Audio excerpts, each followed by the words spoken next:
예, 회의 시작하겠습니다. 국회의 무법자 추미애 의원이 국회 법사위원장직을 사퇴하고 경기도의 무법자가 되겠다고 나섰습니다. 추미애 법사위원장은 조희대 대법원장을 국회에 불러 90분간 사실상 감검시키며 조리돌림하였고, 대법원을 휘젓고 다니며 사법부의 권위를 상징하는 대법정 법대를 짓밟았으며 국회 권위를 스스로 실추시키는 온갖 기행과 만행을 저질렀습니다. 야당 법사위 간사조차 선임하지 못하게 하였고, 야당 의원들의 발언을 제지하면서 회의에서 퇴장시켰고, 대구 경북통합법을 일방적으로 보류시키는가 하면 사법학의 3대 악법처럼 중요한 법안들을 졸속 처리하는 무소불위의 독선으로 일관했습니다. 추미애 위원장이 법사위를 운영하던 방식으로 경기도정을 운영한다면 오만과 독단, 아집이 지배하는 독선적인 도정이 열릴 것입니다. 참여정부로 되돌아가겠습니다. 참여정부 당시 최고의 정치개혁은 제17대 국회원 구성에서 여야 간 대화와 타협으로 국회의장은 제1당이 가져가고 법사위원장은 제2당이 가져가는 전통을 만든 것입니다. 2004년 총선에서 승리하여 원내 과반을 차지했던 열린우리당이 17대 국회에서 법사위를 야당에 양보했습니다. 18대 국회에서는 거대 여당 한나라당이 법사위를 제2당에 양보를 함으로써 다수당 스스로 입법 독재를 방지하고 견제와 균형의 의회주의 전통을 확립했던 것입니다. 지금 정청래 대표는 응당 제자리에 되돌려 놓아야 할 법사위원장직을 반환하기는커녕 상임위 100% 독점을 공공연히 부르짖고 있습니다.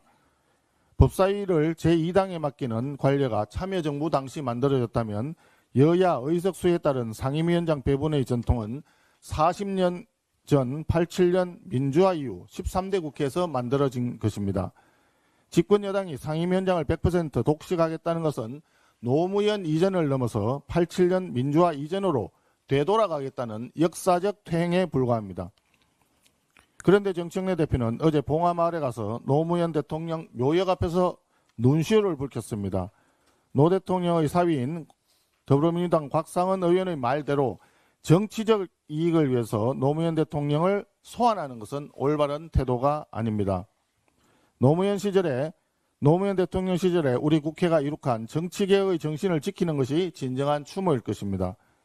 법사위원장직을 2당에 반환을 거부하고 있는 이 정청래 대표는 노무현 정신을 부정하는 것이며 상임위원장 100% 독점을 운운한 것은 국민의 피와 땀으로 이룩한 87년 민주화의 성취에 침을 뱉는 행위입니다.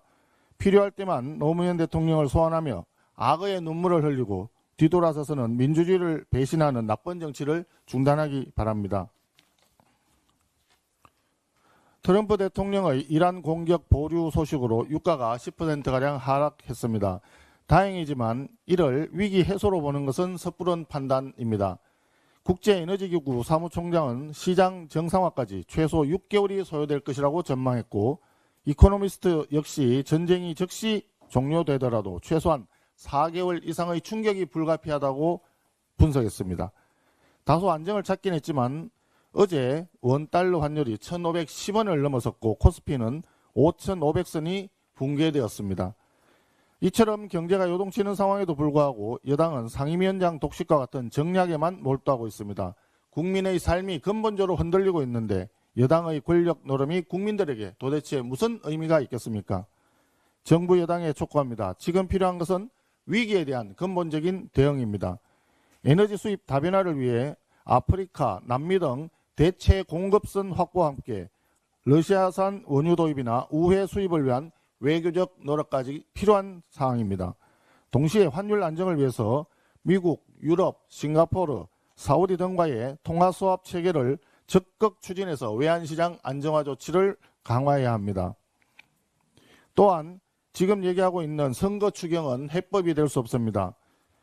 국민의힘은 현금 살포가 아닌 산업 경제와 민생 위기 극복을 위한 국민 생존 추경 7대 지원책을 제안을 하는 바입니다. 7대 지원은 첫째, 정유 및 석유화학업계 긴급 지원, 둘째, 유류세 인하, 셋째, K패스 할인 확대, 넷째, 생계형 소규모 운수업자 지원, 다섯째, 택시업계 유류 바우처 지원, 여섯째, 에너지 취약 계층에 대한 농수산물 구매 바우처 지원, 일곱 번째, 자영업자 배달 포장용기 구매비 지원 등 국가 경제를 지키고 민생 부담을 경감하는 데 초점을 두고 있습니다. 정부와 여당은 고물가, 고환율, 에너지 위기의 본질을 직시하고 국민이 체감할 수 있는 국민 생존 7대 추경 등 실효적인 대책 마련에 적극 나설 것을 강력히 촉구합니다.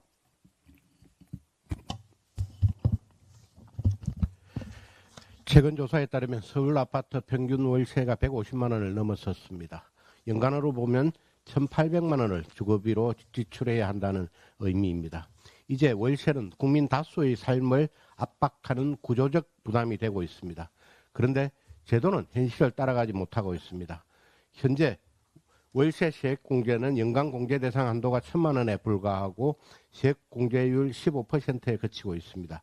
게다가 총급여 8천만 원을 넘으면 아예 대상에서 제외됩니다. 이러한 제도와 현실의 괴리는 정부 정책 실패에서 비롯된 것입니다. 전세는 부족하고 월세는 폭등했습니다. 이재명 정부의 부동산 정책 실패가 결국 월세 급등이라는 형태로 국민 부담으로 전가되고 있는 것입니다. 이에 국민의힘은 월세 세액 공제를 현실화하겠습니다. 공제 한도를 현행 1,000만 원에서 1,500만 원 이상으로 상향하고 세액 공제율도 현행 15%에서 20% 이상으로 확대하겠습니다. 적용 대상도 총급여 8천만 원 초과 구간까지 넓히겠습니다.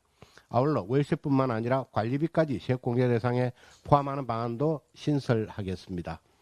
월세와 관리비는 이미 한계를 넘어서 국민 삶을 직접 압박하는 비용이 되었습니다. 이재명 정부의 부동산 정책 실패로 발생한 부담을 국민에게 그대로 떠넘겨서는 안 됩니다. 국민의힘은 월세 세액 공제 확대와 관리비 세액 공제 신설을 통해 국민의 주거비 부담을 반드시 낮추겠습니다. 이재명 대통령은 취임 직후부터 산재와의 전쟁을 선언하며 강력한 대응을 주문했습니다. 고용노동부 장관 역시 직을 걸겠다고 말했습니다. 그러나 현실은 어떻습니까? 최근 대전공장 화재를 비롯해 산업 현장에서 대형 사고가 반복되고 있습니다. 국민들께서는 도대체 무엇이 달라졌느냐라고 묻고 있습니다. 대통령이 전쟁을 선포하고 장관이 직을 걸겠다고까지 했는데 현장에서 아무런 변화가 없다면 이는 엄포의 실패이자 예방 시스템의 총체적 실패입니다. 특히 현행 안전관리 체계는 현장 중심이 아니라 서류와 형식에 치우쳐 있다는 지적이 계속 나오고 있습니다. 기업들도 무엇을 어떻게 해야 하는지 명확히 알기 어려운 상황에서 처벌만 강화하는 방식으로는 사고를 막을 수 없다는 전문가들의 지적이 이어지고 있습니다. 엄포만 놓을 것이 아니라 사고를 사전에 차단할 수 있는 사전 예방 시스템 구축으로 정책의 중심을 전환해야 합니다.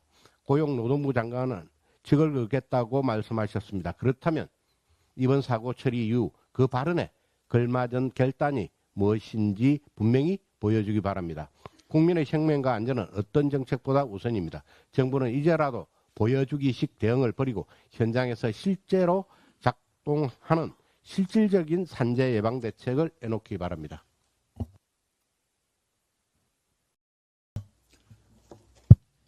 운영수석입니다. 다시 하겠습니다. 대통령에 이어 당대표까지 민주당의 언론 탄압이 본격적으로 시작됐습니다. 이재명 대통령이 SBS 그것을 알고 싶다 제작진을 향해 공개적으로 사과를 요구한 것도 모자라 어제 정청래 대표는 방송사 전체를 향해 당신들도 언론인가? 사악한 언론이라는 막말을 퍼부으며 공개적으로 저격했습니다. 심지어 민주당은 공식 논평을 통해 언론이 자정 능력을 상실했다면 개혁의 대상이 될 수밖에 없다면서 언론 탄압의 민낯을 노골적으로 드러냈습니다. 사법부, 검찰에 이어 이제는 언론 차례라는 선전포고로 보입니다. 보도가 마음에 들지 않으면 법과 제도에 따라 정정보도를 청구하고 법적 절차를 밟으면 될 일입니다.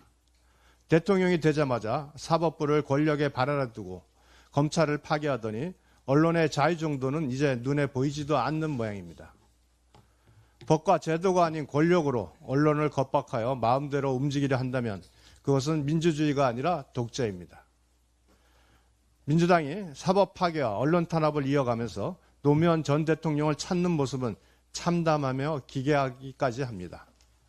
노무현 전 대통령을 진정으로 추모한다면서 고인이 생전 지키고자 했던 민주주의와 법치주의의 원칙을 다수의 힘으로 파괴하고 있습니다. 자신들의 주장에 정당성을 부여하기 위해 고인을 언급하는 것은 추모가 아니라 정치적 이용이며 고인에 대한 모독입니다. 게다가 정청래 대표는 22대 하반기 국회 상임위원장을 100% 민주당이 독식하겠다고 합니다. 민주화 운동 경력을 상징 자산으로 삼던 민주당이 말로는 민주를 외치고 행동은 독재로 치닫고 있습니다. 민주당의 독주를 국민들은 결코 용인하지 않을 것이며 국민의힘도 끝까지 투쟁할 것입니다. 마치겠습니다.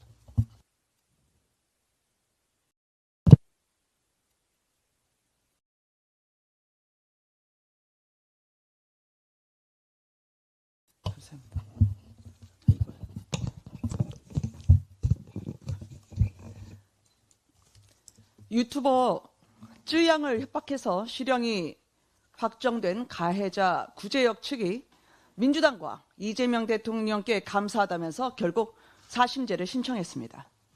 3천일 가까운 시간 동안 협박과 갈취에 시달리다가 대법원 확정 판결로 겨우 숨을 돌렸는데 쯔양과 가족들에겐 날벼락이었죠. 대통령 한 사람 감옥 가지 않게 하겠다고 몰아붙인 압법이 어떻게 국민들의 삶을 파괴하는지 단적으로 보여주는 사례입니다.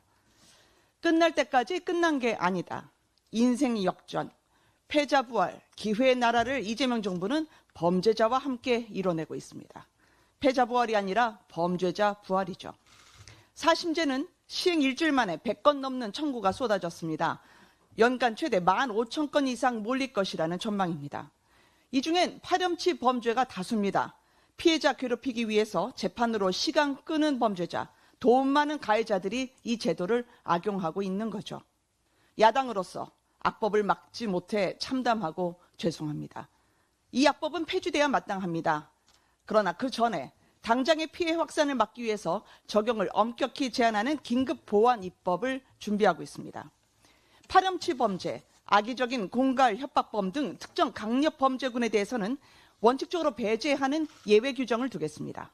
무엇보다 사심제를 청구했다는 이유만으로 형 집행이나 판결 이행이 멈추는 일은 절대 없도록 하겠습니다. 집행 부정지 원칙을 확고히 합니다. 범죄자의 명백한 지연 목적일 경우 피해자가 지출한 모든 소송 비용을 가해자가 전액 배상하고 고액의 과태료를 부과하는 징벌적 조치를 병행하겠습니다. 피해자를 2번 죽이는 사법 파괴법들에 민주당은 유예 기간도 두질 않았습니다. 헌재는 남소 방지를 위해서 각하 요건과 사전 심사 기준을 신속하고 엄중하게 결정해야 합니다. 단순한 사실관계 다툼이나 양형 불만을 이유로 한 신청은 사전 심사 단계에서 즉시 각하되어야 합니다. 쯔양 측은 끝났다고 믿었던 고통이 다시 반복되고 있다고 호소하고 있습니다. 얼마나 많은 범죄자들에 의해서 앞으로 이 악법들이 악용될지 모릅니다.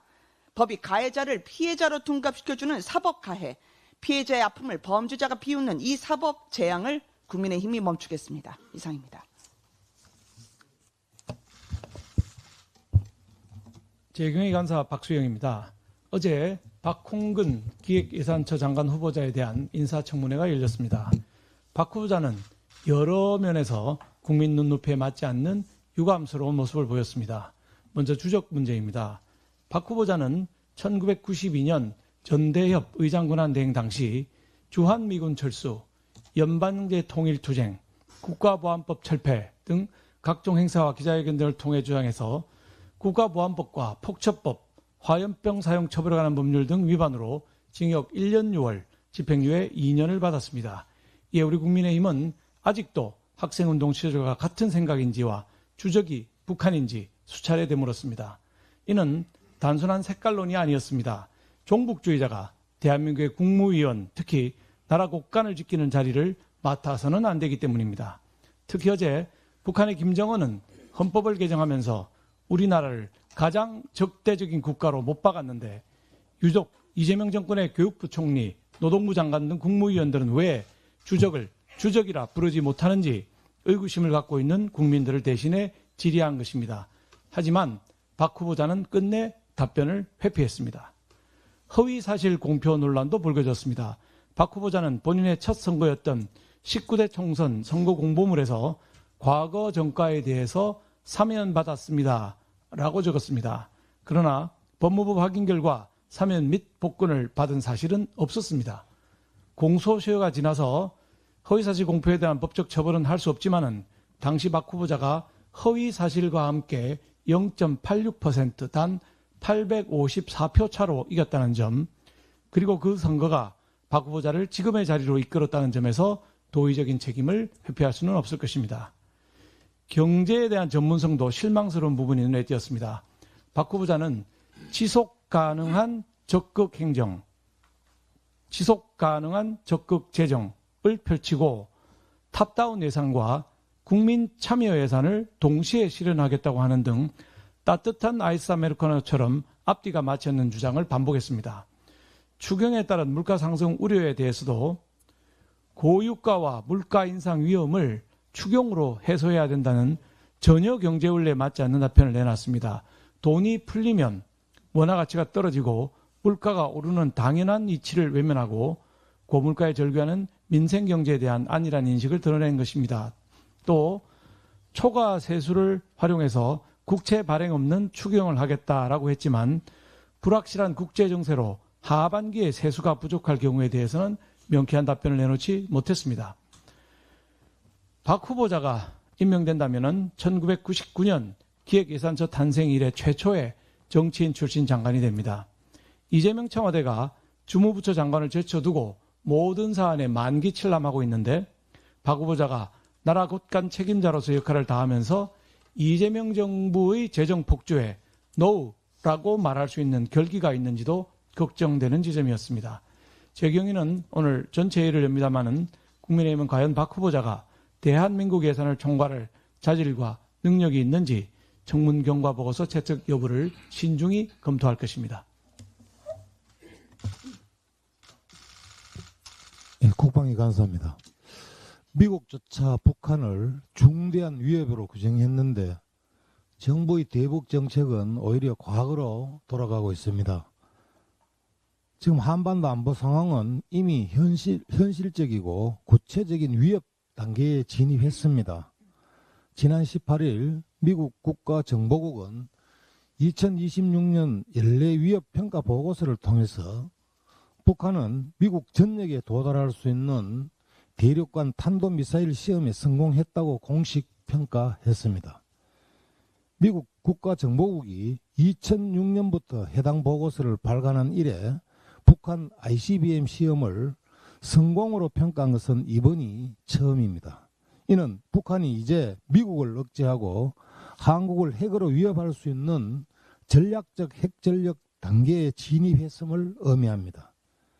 또한 북한의 핵미사일 정관과 재래식 사이버 공격 능력은 한미일에 대한 중대한 위협으로 규정되었습니다. 실제로 북한은 핵무력 고도화를 헌법에 명시하고 화성 20형 등 신형 투발 수단을 공개하며 핵 능력을 고도화하고 있습니다. 여기에 대해 핵탄도 탑재가 가능한 600mm 방사포까지 실전 배치하며 전쟁 수행 체계 구축의 속도를 내고 있습니다. 이는 단순한 도발이 아닙니다. 명백한 전쟁 준비입니다. 그런데 정부는 무엇을 하고 있습니까? 이러한 상황에서 19일 통일부는 비핵화를 명확히 했던 기존 4차 남북관계 발전 기본계획을 폐기하고 전쟁과 핵 없는 한반도라는 선언으로 대체했습니다. 이 5차 계획안이 국무회의를 통과하면 향후 5년간 대북 정책의 방향이 결정이 됩니다. 지금은 대북 경계태세를 더욱 확고히 해야 할 시점입니다. 그러나 9.19 군사합의 복원 검토와 비행금지구역 설정 추진, 그리고 한미연합훈련 자유의 방패의 야외 기동훈련 축소는 우리 군의 대응 능력을 제약하고 북측의 오판 가능성을 키울 수가 있습니다. 안보 컨트롤 타워는 과거의 실패를 반복해서는 안 됩니다. 한반도 안보의 핵심 축은 한미동맹입니다. 지금 정부가 준비하지 않으면 그 대가는 국민이 아니라 국가가 치르게 됨을 명심하기 바랍니다.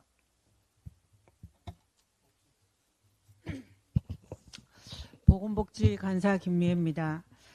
보건복지부 산하 아동권리보장원이 입양아동, 친생부모, 입양부모의 주민등록번호, 전화번호, 발견 장소, 신체 정보 등 극도로 민감한 입양 관련 거의 모든 정보가 담긴 하드디스크를 분실했습니다. 정확히 말씀드리면 보장원은 분실했는지조차 확인하지 못하고 있습니다. 현재 보유 중인 데이터가 원본인지 사본인지를 모르고 있습니다. 더 심각한 것은 사실을 인지하고도 1년 넘도록 아무 조치를 취하지 않았습니다. 언론 보도가 나오고 나서야 개인정보보호위원회 조사를 의뢰했습니다. 개인정보보호법 제34조는 개인정보가 유출, 분실된 사실을 알았을 때 지체 없이 당사자에게 통지하도록 규정하고 있습니다. 그런데 지금까지 아무 조치를 취하지 않았습니다. 명백한 위법입니다. 입양 정보는 단순한 개인 정보가 아닙니다. 입양인에게는 자신의 뿌리를 찾을 수 있는 유일한 기록입니다. 유출될 경우 한 개인의 삶은 물론 가정 전체가 돌이킬 수 없는 피해를 입을 수 있습니다. 신분 노출, 가족관계 붕괴, 심각한 정신적 고통까지 이어질 수 있는 것입니다. 그런데도 여태껏 관리 실태는 참담한 수준입니다. 언론 보도에 따르면 비밀번호 없이 보관된 외장 하드, 겉면에 비밀번호를 적어 붙인 채 방치된 저장 장치, 관리 대장도 반출 기록도 없는 상태였다고 합니다. 이렇게 심각한 위법 상태임에도 아동권리보장원은 문제가 없을 것이라고 대응하며 매우 아니라고 무책임한 태도를 일관하고 있습니다. 오늘 저는 아동권리보장원장으로부터 입양정보 분실 경위, 분실 인지 후 미조치 사유, 당사자 통지 등 조치 계획, 보안관리 실태 전반에 대해 직접 보고받을 예정입니다. 입양 가족들이 극도의 불안을 호소하고 있습니다. 보고받는 대로 관련 사실을 투명하게 공개하고 피해를 최소화하는 즉각적인 조치, 재발 방지 대책 마련까지 책임지고 챙겨 나가겠습니다. 덧붙여 어제 오후에 전국 입양가족연대, 입양 정상화 부모연대, 제이홈 등 입양 부모와 입양 예비 부모들이 함께 공동 기자회견을 했습니다.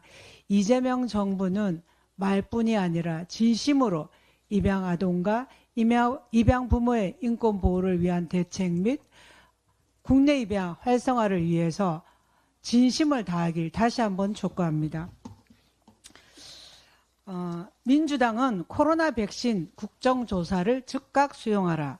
지난 주말 민주당은 이재명 대통령을 수사한 검사들을 불러세워 겁박하고 이재명 대통령 공소취소 명분을 만들기 위한 국정조사 안건을 한 점 부끄럼 없이 일방 처리했습니다. 상식적인 국민 입장에서는 도저히 받아들일 수 없지만 민주당은 자신들의 정치적 이익에는 완벽히 부합하는 내용입니다.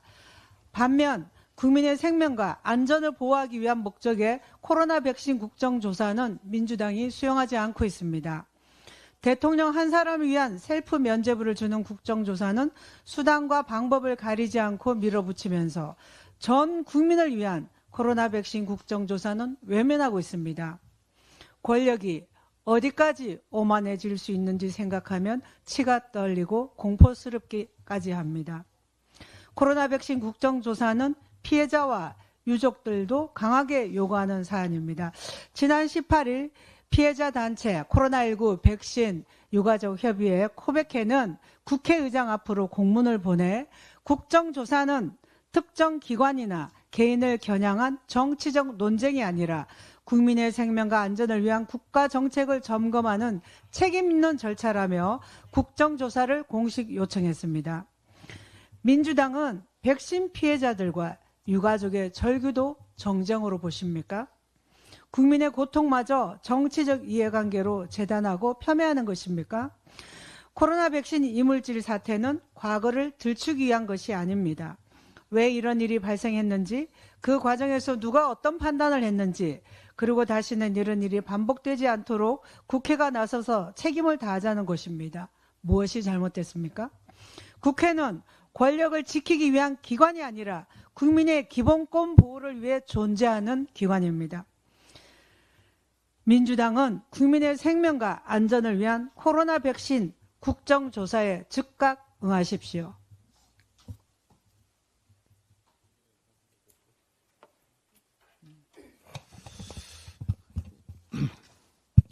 국토위 간사 이종욱입니다.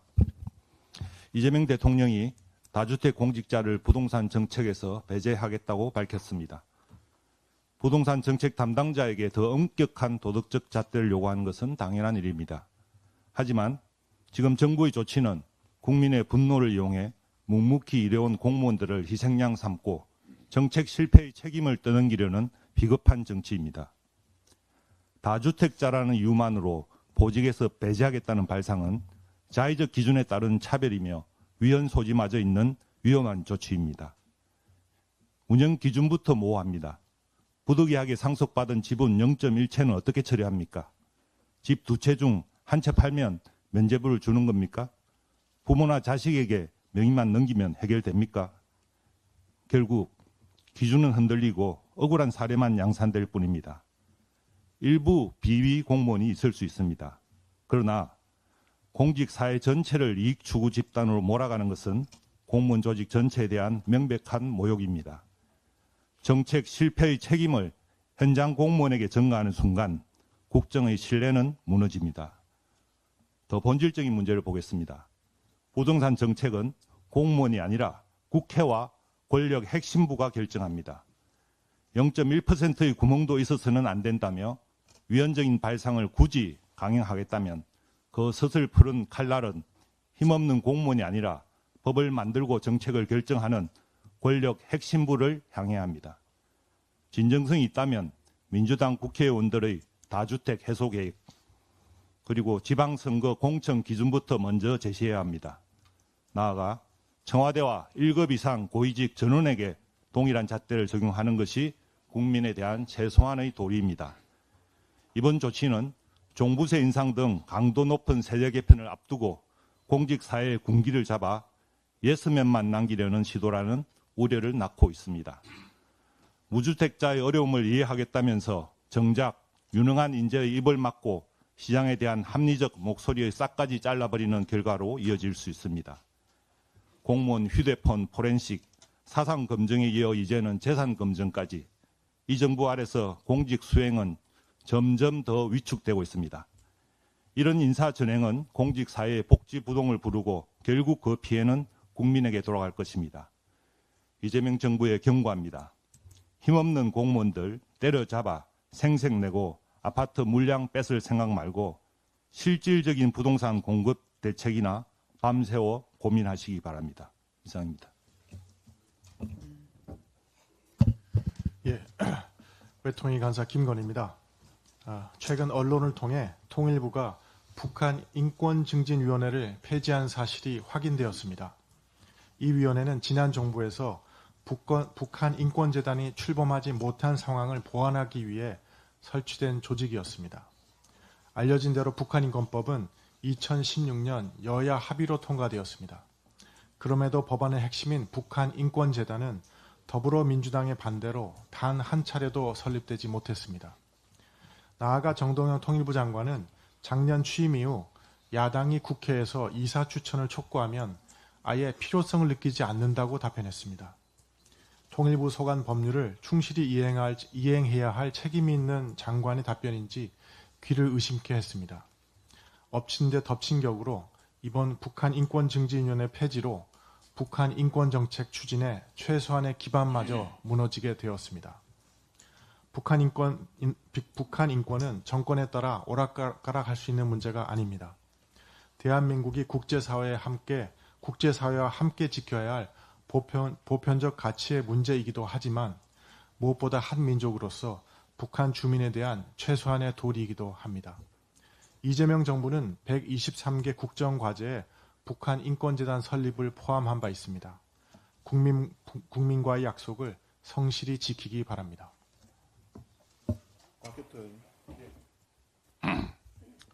예, 오늘 한 언론 보도에 따르면 통일교가 산 까르띠에 시계를 전재수 지인이 수리를 맡겼다, 이런 제목으로 언론 보도가 있었습니다.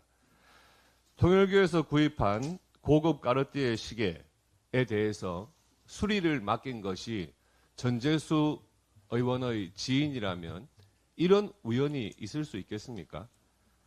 또 얼마 전 언론 보도에서는 참고인 조사를 받던 보좌진, 전재수 의원의 보좌진이 PC 하드를 인멸했다는 추궁을 받자 밭에 버렸다고 하는 황당한 진술을 했다는 것이 언론에 보도된 바 있습니다.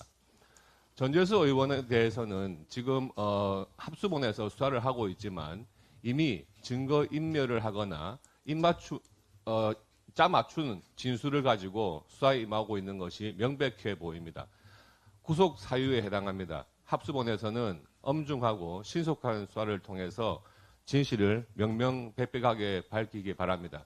특히 알뜰하게도 까르띠에 시계 수리비를 아끼기 위해서 지인을 시킨 것이라면 그 수리비가 지급된 내역까지 철저하게 밝혀주시기 바랍니다. 이상입니다.